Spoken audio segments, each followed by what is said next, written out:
저는 결혼한 지 3년 지난 30대 초반의 여자입니다. 말버릇부터 고약하고 교양이라곤 하나도 없는 시어머니와 그런 자기 엄마 편만 들면서 저보고 참고 이해하며 살라고 하는 남편 때문에 화병에 걸려버렸어요. 남편과도 얼마 전 이혼에 합의했고 저는 남은 인생 절대로 다신 결혼 같은 건 하지 않을 겁니다. 이제 완전히 서류상으로 남남이라 시모도 아닌 그냥 아줌마일 뿐이고 남편이 아니라 전 남편이지만 오늘까지는 편의상 시모랑 남편이라고 부를게요. 저희는 맞벌이 부부였고 2살 아들을 키우며 살고 있었어요. 시부모님들은 시골에서 오래 농사도 짓고 축사해서 소를 키우며 사셨는데 저희 결혼하고 반년 만에 아버님 돌아가시고 난 뒤로 키우던 소며 시골 땅이며 다 정리하시더라고요. 사실 당장 결혼할 생각은 없었는데 그때 아버님의 건강이 위독하시다고 해서 남편이 아버지가 돌아가시기 전에 빨리 결혼하자고 재촉했고 저는 정신을 차려보니 결혼식장에 입장을 하고 있었습니다. 그렇게 시작한 결혼 생활인데 처음엔 큰 문제는 없었어요. 시한부 판정을 받았던 아버님은 반년 만에 돌아가시고 집안 전체가 정신이 하나도 없더군요. 원래는 시댁이 멀리 떨어져 있었기 때문에 1년에 한두 번 얼굴 보기 힘든 상황이었지만 아버님이 돌아가시고 난 뒤에 혼자 농사 짓기 힘들다는 이유로 어머님은 시골에 있는 재산을 모두 정리하시더라고요. 그때까지만 해도 농사 짓던 땅을 팔아서 어머님이 편하게 사시려나 보다 생각하고 있었는데 갑자기 저희 보고 합가를 해서 같이 살자고 하시는 겁니다. 내가 시골 땅 판 돈이랑 다 합쳐서 마당 있는 넓은 집 하나 살 테니까 거기에서 다 같이 살자꾸나. 이제 몇 달 있으면 손주도 태어나는데 내가 집에서 아이 봐주면 좋잖니? 그때 정말 제 뱃속에 아들이 자라고 있었어요. 결혼 전이나 결혼하고 난 뒤로도 남편 입에서 합가 이야기는 한 번도 나온 적이 없었는데 이게 무슨 청천벽력 날벼락 같은 소리인가 싶었죠. 저는 남편에게 마당 있는 집도 필요 없고 넓은 집 좋은 아파트 다 필요 없으니까 절대로 시어머니랑 합가만큼은 못하겠다 못을 박았습니다. 남편도 처음에는 혼자 살게 된 시어머니가 신경이 쓰이는지 저를 설득해서 같이 살자고 이야기하다가 워낙 제가 완강하게 거부를 하니까 나중엔 어쩔 수 없이 합가는 못하겠다고 자기 엄마한테 이야기를 하더군요. 그때 만약 억지로 합가를 하려고 한다면 난 아들만 낳는 대로 이 집에서 나가겠다고 했거든요. 남편도 졸지에 호라비로 어머님을 모시고 아들 키우며 살고 싶지는 않았던지 그땐 제가 하자는 대로 시어머니에게 합가는 안 한다고 이야기를 했습니다.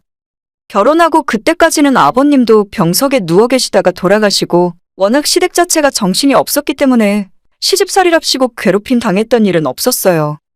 시어머니가 좋지도 싫지도 않은 상황이었는데 아무리 그래도 그렇지 신혼생활 1년도 채 안 되어서 시어머님이랑 같이 살면 어느 누가 좋아라 하겠습니까? 좁은 집이라도 내 집에서 남편이랑 사는 게 낫지 마당 있는 대궐 같은 집에 살더라도 시어머니랑은 살고 싶은 생각이 추호도 없었죠. 하지만 어머님은 저한테 합가 제안을 거절당한 것에 대해서 크게 앙심을 품으셨는지 그 뒤로 저만 보면 못 잡아먹어서 안달이셨죠. 평생을 시골에서 농사짓고 소 키우며 사셨기 때문에 원래 말투에서도 조금 거친 부분이 있었지만 그래도 그전까지는 제 앞에서 욕도 안 하시고 말도 가려서 하셨어요. 하지만 그 뒤로 허구한 날 슈팔주팔 쌍욕은 기본에다가 제가 가장 싫어하는 건 저를 부르실 때 야! 라고 하시거나 저희 부모님을 부르실 때도 사돈댁이 아닌 니네 엄마 니네 아빠라는 소리를 하시는 겁니다. 진짜 지금 생각해봐도 소름이 끼칠 정도로 너무 싫어요. 야, 이거 너네 아빠가 보내준 거니? 니네 엄마한테 이렇게 하라고 배웠어? 매번 말끝마다 이런 식으로 말씀을 하시는데 살면서 저희 부모님에게 이렇게 말하는 사람도 처음이었고 제가 듣다 너무 짜증나서 어머님, 아무리 그래도 저희 부모님인데 호칭을 사용해서 말씀해주세요. 라고 이야기한 적도 있었지만 시모는 제 말에 코웃음을 치면서 어쭈? 지금 너가 날 가르치려고 드는 거야? 니네 애미애비한테 뭐라고 하니까 눈에 뵈는 게 없지? 라고 하면서 저랑 싸우려고 들더라고요. 시모의 이런 문제 때문에 남편이랑도 많이 싸우게 됐고 제가 도저히 못 참을 것 같아서 앞으로는 시댁에 내려가지 않겠다고 선언했더니 남편이 의외로 흔쾌히 그렇게 하라더군요. 평소 자기 엄마라면 껌뻑 죽는 남편이라서 제가 시댁에 안 가겠다고 하면 펄쩍 뛰면 안 된다고 말릴 줄 알았지만 정말 의외였어요. 하지만 몇 달 후에 기다리던 아이를 낳고 산후조리원에 3주 들어갔다 왔을 때 그때 남편과 시모의 시커먼 속셈을 알게 되었습니다. 원래는 조리원에서 2주만 있을 생각이었는데 남편이 기어코 3주를 풀로 채우고 나오라 하더군요. 나중에 집에서 아이 보고 있으면 제대로 쉬지도 못한다면서 돈을 좀 더 쓰더라도 3주 동안 편히 쉬고 오라고 해서 저는 남편에게 고마운 마음을 갖고 쉬다가 돌아왔습니다. 그리고 조리원 퇴원하는 날 집으로 돌아오는 차 안에서 남편이 제게 깜짝 놀랄 일이 있다면서 시어머니가 시골집을 팔고 이사하셨다 하더라고요. 저는 혹시나 하는 마음에 지금 합가 이야기하는 거냐고, 만약 시어머니가 이사 오신 거라면 지금 당장 차 돌려서 나는 친정집으로 데려다 달라고 했는데 남편이 펄쩍 뛰면서 합가는 절대 아니니까 안심하랍니다. 그래도 뭔가 꿍꿍이가 남아있는 것 같아서 빨리 숨기지 말고 제대로 말하라고 닥달했더니 남편이 저한테 오해하지 말라면서 우리 아파트 같은 동 바로 옆 라인에 시어머니가 이사해서 오셨다는 거예요. 우리 아파트에 오셨다고? 그것도 같은 동에? 거짓말이지. 지금 당신 나랑 장난하는 거지? 황당한 남편의 말에 현실을 부정해봤지만 진짜로 어머님이 바로 옆 라인으로 이사를 오셨더라고요. 바로 옆집인데 앞으로 내가 불편해서 아파트 단지도 마음대로 못 걸어 다니겠다고 화를 냈더니 남편이 웃으며 한다는 소리가, 그래도 옆 라인이라서 엘리베이터에서는 마주칠 일이 없어. 안심해. 그걸 지금 말이라고 하고 앉아있나 싶었습니다. 제가 산후조리를 하고 앞으로 아이 볼 때 시어머니 도움이 필요할 거라면서 너무 안 좋은 쪽으로만 생각하지 말라고 하더군요. 시어머니 도움받을 바에야 차라리 친정에 들어가고 말지. 앞으로 시도 때도 없이 시어머니가 저희 집에 쳐들어올 것 같아서 두려웠어요. 그리고 그런 제 걱정은 며칠 지나지 않아서 바로 현실이 되었고, 남편이 출근하고 나면 항상 시어머니가 손주를 보겠다며 저희 집으로 쳐들어오셨죠. 현관문 비밀번호까지 다 알고 있는데 도저히 막을 수가 없었습니다.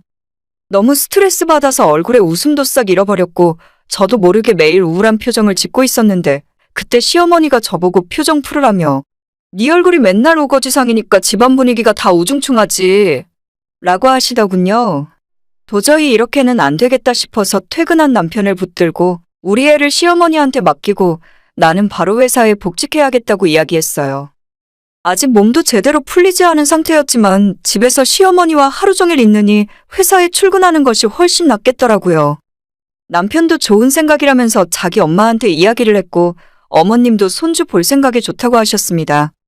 매달 아이 봐주는 대가로 80만 원씩 용돈을 드리기로 합의하고 저는 출산 3개월 만에 다시 회사에 복직하게 되었어요. 몸이 아팠지만 집에서 시모랑 있는 것보다는 회사에서 일하는 것이 100배 1000배 나았어요. 하지만 생각지도 못하게 일찍 아이와 떨어지면서 충분하게 모유 수유를 하지 못했고 어머님께서 분유를 타서 아이에게 먹이게 되었죠. 꼭 그것 때문만은 아니겠지만 아이가 약간의 감기 기운이 있거나 열이 나고 기침을 하면 시어머니는 항상 저 때문에 그렇다고 타박을 하셨습니다. 전부 네 마누라 때문이야. 원래는 지 엄마 모유를 먹고 자라야 하는데 젖도 제대로 안 물리고 밖으로 돌아다니니까 애가 면역력이 없어서 아픈 거지. 라고 하시면서 저를 탓하셨죠. 저야 어머님을 피해서 반은 쫓겨나다시피 회사로 복직한 거라 억울한 부분이 없진 않았지만 아이에게 모유를 충분히 물리지 못한 건 지금도 미안하게 생각하고 있습니다. 처음엔 어머님에게 벗어나서 좋다고 생각했는데 시간이 지날수록 저희 집에서 제가 설 자리는 점점 없어지고 어머님이 집을 차지하고 들어오시더라고요. 아이 봐주는 것도 원래는 제가 퇴근하기 전까지만 봐주시기로 했지만 몇 달 지나니까 아예 저한테 아이 넘겨주는 것 자체를 싫어하셨어요.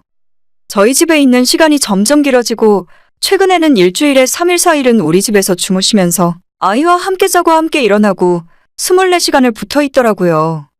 엄마로서 제가 그러면 안 되는 일이지만 아이도 저보다는 할머니를 더 좋아하고 따르게 되었고 시모도 꼴 보기 싫은데 시모를 좋아하는 아이에게도 점점 정이 안 가는 상황이었습니다.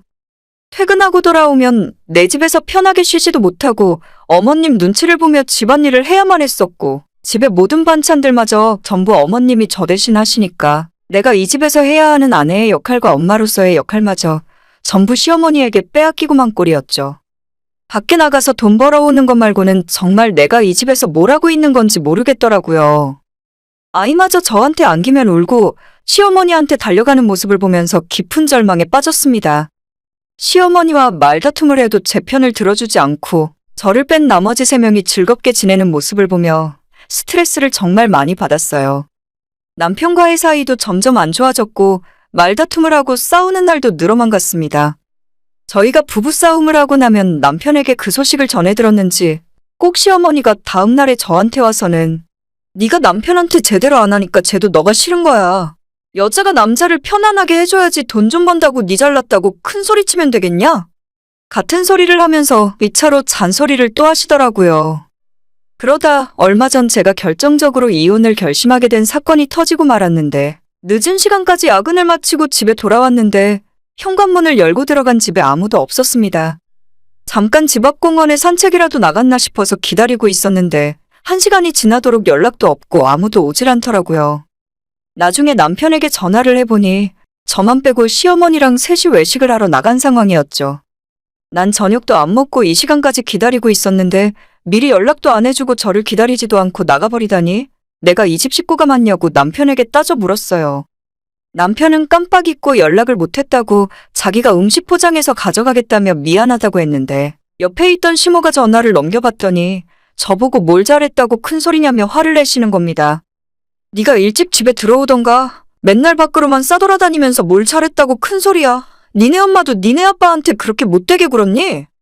라는 소리를 하셨고 저는 시모한테 들은 이야기 중에 가장 어이없고 황당해서 차마 뭐라고 할 말이 없더라고요. 그 뒤로도 시모가 밥 얻어먹고 싶으면 일찍 다니라는 말을 하면서 계속 잔소리를 해댔지만 듣다 말고 전화를 끊어버렸어요. 내가 이런 소리까지 들을 정도로 크게 잘못한 건가 싶고 제 인생이 서글퍼지더라고요. 도저히 맨정신으론 못 버틸 것 같아서 냉장고를 열어 소주를 꺼내 마셨습니다. 남편이랑 아들 그리고 시모가 1시간쯤 지나서 집에 돌아왔는데 그 사이에 저 혼자서 소주를 2병을 다 마셨어요. 평소 제주량이 1병 마시면 알딸딸하게 취하는데 그날은 속에서 천불이 올라와서 그런지 빈속에 2병을 마셨는데도 정신만은 멀쩡했습니다. 현관문 비밀번호를 누르는 소리가 들리고 남편과 시모가 집으로 들어오는데 술김에 나오는 용기인지 그 2사람에게 소리를 질러버렸죠. 야, 니네들 입만 입이고 나는 무슨 주둥이냐? 제가 술 먹고 주정 부리는 모습은 예상하지 못했는지 남편과 시모가 깜짝 놀라서 눈이 휘둥그레지더라고요. 아들 앞에서 추태를 부리고 싶진 않았지만 너무 분하고 억울해서 참을 수가 없었습니다. 남편이 아들 데리고 황급히 방으로 들어가 버렸고 시모가 소매까지 걷어붙이더니 저한테 와서 소리를 질렀어요. 너 지금 혼자 술 처마셨어? 진짜 미쳐도 단단히 미쳤구나. 니네 엄마가 집에서 이러디? 집안 꼬라지 아주 잘 돌아가네. 이런 상황에서도 끝까지 니네 엄마. 진짜 시모의 입을 꿰매버리고 싶더라고요. 야, 자꾸 니네 엄마라고 할 거야? 내가 우리 엄마한테 배웠냐고? 너나 니네 엄마한테 못 배워 처먹어서 말버릇이 그 모양 그 꼴이지. 이딴 집에서 내가 안 살 거야. 니랑 니네 아들이랑 잘 먹고 잘 살아. 시모가 뒤에서 저를 붙잡으려고 했는데 힘으로 밀쳐버리고 밖으로 나왔습니다. 그 길로 저는 친정으로 들어왔고 정말 결혼 생활 끝낼 작정이었어요. 시모와 남편 전화가 계속 왔는데 하나도 받지 않았습니다. 다음 날 아침에 일어나서 술이 깬 다음에 남편에게 전화를 걸었는데 남편은 전화를 받자마자 저한테 욕부터 하더라고요. 너 진짜 미쳤냐? 어제 너 그렇게 나가고 나서 엄마가 얼마나 울었는 줄 알아? 엄마한테 당장 사과해. 사과해도 엄마가 용서해 주실지는 모르겠는데 너 진짜 제대로 사고친 거야. 남편이 그따위로 말하는데 제가 이 결혼을 더 붙들고 있을 필요는 없겠다 싶더라고요. 사과는 절대 못하고 니네 엄마 얼굴도 다신 보기 싫으니까 그냥 이대로 끝내자고 했죠. 남편도 누가 무서울 줄 아냐면서 아이 양육과는 꿈도 꾸지 말라더군요. 어차피 할머니 손에 크면서 엄마는 나쁜 사람이라고 알고 있는 아들에게는 크게 정도 없었기 때문에 양육권 너가 가지라고 했습니다. 며칠 뒤에 남편을 따로 만나서 이혼 서류 작성하는데 막상 끝이라고 하니까 남편이 뭔가 미련이 남는지 지금이라도 자기한테 사과하면 지가 엄마한테 잘 이야기해 볼 수도 있다고 하길래 헛소리 하지 말고 시간 아까우니까 빨리 도장 찍고 끝내자고 했죠. 그렇게 남편과 모든 이혼 절차에 협의했고 지금은 조정기간 중입니다. 아들한테 너무 미안한 마음도 있지만 어릴 때부터 시어머니 품에 커서 그런지 생각보다도 마음이 아프거나 힘들진 않네요. 이제는 결혼 생활이라면 지긋지긋하고 저희 친정부모님 모시고 살 겁니다. 지금 당장은 아들이 제 결정을 이해하지 못하고 원망할지는 몰라도 나중에 철이 들고 나면 저를 이해해 줄 거라 믿어요. 엄마로서 양육비도 계속 보낼 거고 성인이 될 때까지 제가 할 수 있는 책임을 다할 겁니다. 말 한마디 한마디마다 사람 속을 뒤틀어 놓던 시모와 안 보고 살게 되니까 이제 좀 살 것 같아요. 결혼 생활 내내 맨날 머리도 아프고 속도 쓰렸는데 시모 얼굴 안 보고 산 지 1달 만에 싹 다 나아버리더라고요. 예전에 저 젊었을 때 엄마가 보던 아침 드라마를 같이 보다가 드라마에서 나오는 시어머니가 하도 말을 싸가지 없게 하길래 요즘 세상에 저런 시어머니가 어디 있냐고 웃었던 적이 있어요. 하지만 현실은 더 지독하고 심하네요. 저는 앞으로 재혼 같은 건 절대 생각하지 않고 살 겁니다. 끝까지 가정을 못 지켜서 아들에게 너무 미안한 마음이지만 그렇게 살다가는 제 명에 못 살 것 같아 어쩔 수가 없었네요. 오늘의 제 이야기는 여기까지입니다.